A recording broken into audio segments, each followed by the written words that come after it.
दुनिया में माँ के बाद अगर कोई दूसरी बेस्ट टीचर है जो सब कुछ सिखाने की हैसियत रखती है बिना आपसे कुछ मांगे, तो वो आपकी किताब है। इस दुनिया में अगर कोई बदलाव लाना है तो वो बंदूक और गोली के दम पर नहीं आ सकता। एक पेन की ताकत से दुनिया को बदला जा सकता है। एक स्टूडेंट ही पूरी दुनिया को बदलने की ताकत रखता है, क्योंकि उसकी बेस्ट फ्रेंड है एजुकेशन। और जो एजुकेटेड होता है, जिसके पास नॉलेज का अच्छा खासा स्टॉक होता है, वो बंदा नॉन स्टॉप होता है। मैं कहता हूं, जो अपने आप को किताबों के हवाले कर देगा, नॉलेज के हवाले कर देगा, किताबें दुनिया उसके हवाले कर देगी। हर टारगेट, हर अचीवमेंट उसके हवाले कर देगी। आज जितने भी स्टूडेंट्स को पढ़ने में जोर आता है और वो इस वीडियो को देख रहे हैं, तो मैं उनके लिए 2 लाइन बोलना चाहता हूँ। किसी ने इंसानों से दिल लगाया और इंसानों ने उसे बर्बाद कर दिया। किसी ने किताबों से दिल लगाया और किताबों ने उसको महान कर दिया। किसी ने किताबें यह कहकर छोड़ दी कि ये तो बहुत बोरिंग है, तो किसी ने दुनिया बदल दी जिसने ये कहा कि ये पढ़ाई ही तो टर्निंग पॉइंट है। आज आपके सामने जितने भी लोग हैं जो टाइम वेस्ट कर रहे हैं, एक दिन आप उनको अपनी आंखों के सामने बर्बाद होता हुआ देखोगे। जो आज पार्टी में टाइम वेस्ट करके प्राउड फील करते हैं, वो उन लोगों के सामने कभी नहीं टिक पाएंगे जो हर रोज आधी रात तक जगकर किताबों में टाइम को इन्वेस्ट करते हैं। अगर दुनिया में सबसे बड़ा कोई इन्वेस्टमेंट है ना, तो वो पैसों का नहीं बल्कि टाइम का है। सक्सेसफुल और अमीर लोगों की जो करेंसी होती है ना, वो रुपीज या डॉलर में नहीं होती, वो टाइम होता है। उनकी होड़ दुनिया से नहीं होती, टाइम से होती है, अपने आप से होती है। जितने टाइम में मेरा कॉम्पिटिटर वहां तक पहुंचेगा, उससे कम टाइम में मैं वहां तक पहुंच जाऊं, यही सक्सेस है। जिनकी रातों की नींद आज मेहनत करने की वजह से हराम होगी, उन्हीं बंदों को ये दुनिया कल को सलाम देगी। अगर आज की दुनिया में किसी के परिवार में अच्छा खासा पैसा है, उनके पास नाम है, इज्जत है, तो डेफिनेटली उस परिवार ने मेहनत करी है। आज नहीं तो कल करी होगी, लेकिन जरूर करी होगी। हमें उनको देखकर जलना नहीं चाहिए, बल्कि जिस रास्ते पर वो सक्सेसफुल लोग चले, उसी रास्ते पर हमें भी चलना चाहिए। कहते हैं कि दीवारों के भी कान होते हैं, धीरे बोलना चाहिए। मैं कहता हूँ कि गरीबों के भी नाम होते हैं, बस मेहनत होनी चाहिए। कहते हैं कि लकड़ी के तवे पर रोटी नहीं बनती, मैं कहता हूँ कि बिना मेहनत के तो रोटी बनना छोड़ो, खाई हुई भी नहीं पचती। भाई मेहनत करना पड़ेगा, पढ़ना पड़ेगा।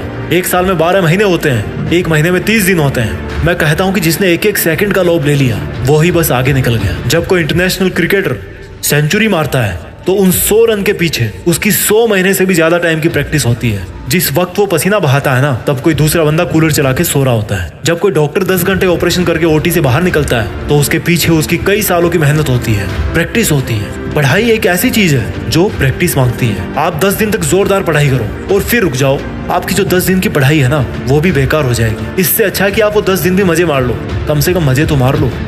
एक स्टूडेंट लंबी रेस का घोड़ा है, क्रॉस कंट्री नाम है उसका। पढ़ाई है एक लंबी रेस। ये कोई 100 मीटर नहीं है, 200 मीटर नहीं है, 400 मीटर भी नहीं है, ये 1000 किलोमीटर है। आप भले ही धीमे दौड़ो, लेकिन दौड़ते रहो। और जब दौड़ते टाइम रुक जाते हैं ना, तो फिर से शुरू करने में बड़ी दिक्कत आती है, क्योंकि हमारा शरीर ठंडा पड़ जाता है। जब आप थोड़ा सा पढ़ के फिर रुक जाते हो, फिर टाइम पास करने लगते हो, तो फिर पढ़ाई नहीं हो पाती, क्योंकि दिमाग जो है ना, वो ठंडा पड़ जाता है। आपका जो जोश है, आपका जुनून है, वो ठंडा पड़ जाता है। एक स्टूडेंट ने मुझसे पूछा कि पढ़ाई इतनी बोरिंग क्यों लगती है। मैंने उसको जवाब दिया कि हर फील्ड में जो सीखने वाली फेज होती है ना, वो बोरिंग ही होती है। और बोरिंग इसलिए होती है क्योंकि आप उस काम को बार बार करते हो और आपको बार बार दिमाग पर जोर लगाना पड़ता है। और दिमाग को जो है ना, जोर लगाना बिल्कुल पसंद नहीं है। जैसे आपको शरीर को सुबह जल्दी उठने में जोर आता है ना, वैसे ही आपके दिमाग को पढ़ना पसंद नहीं है। लेकिन मैटर ये करता है कि आप बोर हो रहे हो, लेकिन फिर भी आपको पता है कि आप क्यों पढ़ रहे हो। और जब आपको पता होता है कि आप क्यों पढ़ रहे हो, तो गेम बदल जाता है दोस्त।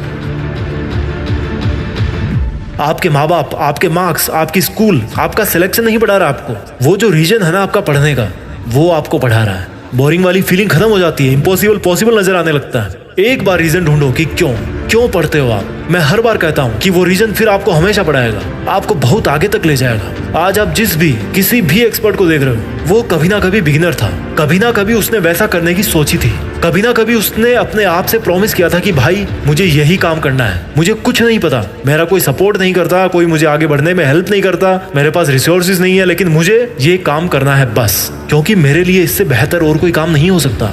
सेल्फ रियलाइजेशन, सेल्फ मोटिवेशन कि कोई मेरी मदद करे या ना करे, मैं तो हूं ना मेरी मदद करने वाला। जब आपके पढ़ाई में मार्क्स कम आते हैं, तब क्या आपने कभी शांति से बैठ करके ये सोचा कि भाई प्रॉब्लम कहाँ है। जो बंदा एग्जाम में टॉप करता है उसके पास भी यही केमिकल रिएक्शन होती है, बस उसका जो उत्प्रेरक होता है ना रिएक्शन वाला, वो बदल जाता है, उसके प्रोडक्ट बदल जाते हैं। किताबें वही है, टाइम भी वही है, आपकी एज का है, 2 हाथ है, आंखें हैं, पेट है, 1.5 किलो का दिमाग है, लेकिन उसका मोटिवेशन अलग है, उसका रीजन अलग है पढ़ाई करने का। पढ़ाई एक है लेकिन उसका तरीका अलग है। सब कुछ सेम है, लेकिन इनपुट और आउटपुट अलग अलग है। एक इंटेलिजेंट बच्चा जो होता है ना पढ़ाई करने में, वो इनपुट भी अच्छा खासा देता है और उसका जो आउटपुट होता है वो भी अच्छा खासा निकलता है। और जो स्टूडेंट पढ़ाई से जी चुराता है, उसका इनपुट आउटपुट का जो लोचा है ना वो कहीं और चल रहा होता है, और इसलिए वो साल के लास्ट में मार्कशीट उठा करके ब्लेम करता है कि सिलेबस पूरा नहीं हुआ या मैथ्स वाले सर ने अच्छा नहीं पढ़ाया। भाई कंडीशन तो सबके लिए सेम ही थी। जिसको आगे बढ़ना था वो मेहनत करके बढ़ गया, जिसको और चीजों में मजा आ रहा था वो पीछे रह गया। तो क्या गलत है इसमें? जैसा बीज डालोगे ना भाई वैसा ही काटोगे। सपने और प्लान तभी काम करते हैं जब आप खुद काम करते हो। ये मार्क्स और सिलेक्शन तभी आते हैं जब आपको जोरों से पढ़ाई करने का मन करता है, जब आपका जोरों से पढ़ाई करने का मन करता है। Make it happen and shock everyone. This is not the time for excuses. ये बहानेबाजी का टाइम नहीं है यार, बहानेबाजी बंद करो। Conditions are same for everyone, difficulty level is same for everyone. थोड़ा ऊपर नीचे होता होगा, कोई बात नहीं, चलेगा। रिजल्ट भी चलेगा ऊपर नीचे, कोई दिक्कत नहीं है। फर्क इस बात से पड़ता है कि कभी भी छोड़ो मत और हिम्मत को तोड़ो मत। अगर आज अपना बेस्ट नहीं दोगे ना तो आपको पता चल जाएगा इस चीज का कि आपने उस टाइम पर अपना बेस्ट नहीं दिया था। Because whatever you do it comes back to you without any fail. आप जो भी कर रहे हो, आप भले ही फेल हो जाओ, लेकिन जो आपने किया है ना वो आपके पास में आकर के ही रहेगा, क्योंकि वो आपका ही है। जो पढ़ाई करने वाला पीरियड होता है ना 15, 20, 22 साल का, वो इस लाइफ का सबसे बेस्ट गोल्डन टाइम है, और ऐसा टाइम कभी भी दोबारा लौट के नहीं आता। इस उम्र में आप जो कुछ भी करोगे, जितनी पढ़ाई करोगे, जितनी मेहनत करोगे, वही कई गुना होकर के आपकी लाइफ में वापस लौट करके आएगा। आज अपने सामने कागज में लिख के रखो, आई एम डूइंग इट फॉर वाट, और इस वाट वर्ड को अपने पर्पज से रिप्लेस करो। ये आपको हमेशा याद रहना चाहिए। मेरे घोड़े, तुझे ये हमेशा पता होना चाहिए कि तू क्या कर रहा है और क्यों कर रहा है। Don't lose control over your self. अगर मैं पढ़ाई कर रहा हूँ मेरे घर की फाइनेंशियल सिचुएशन सुधारने के लिए, तो हमेशा याद रखो कि I am doing it for financial freedom. अगर माँ बाप के लिए कर रहे हो तो आई am doing it for my parents. अगर धोखा मिला है यार लाइफ में तो लिखो कि I am doing it for proving myself to only me, nobody else. पढ़ना अगर आपको बोरिंग लगता है ना तो सोचो कि मैं पढ़ नहीं रहा हूँ, मैं सीख रहा हूँ। क्यों सीख रहे हो? क्योंकि मेरा ये रीजन है। बात नहीं करना है, हार्ड वर्क करना है, कहना नहीं है, करके दिखाना है। प्रॉमिस करने से पहले ही प्रूव करना है। ज्यादा सीख लेने से कोई नुकसान नहीं होने वाला, काम ही आएगा कभी, एक एक वर्ड काम आएगा आपकी पढ़ाई का। आई होप आपको ये वीडियो अच्छा लगा होगा। इसे अपने स्टूडेंट सर्किल में जरूर शेयर करना। देश में अपना नहीं बल्कि दुनिया में देश का नाम करना। जय हिंद, वंदे मातरम।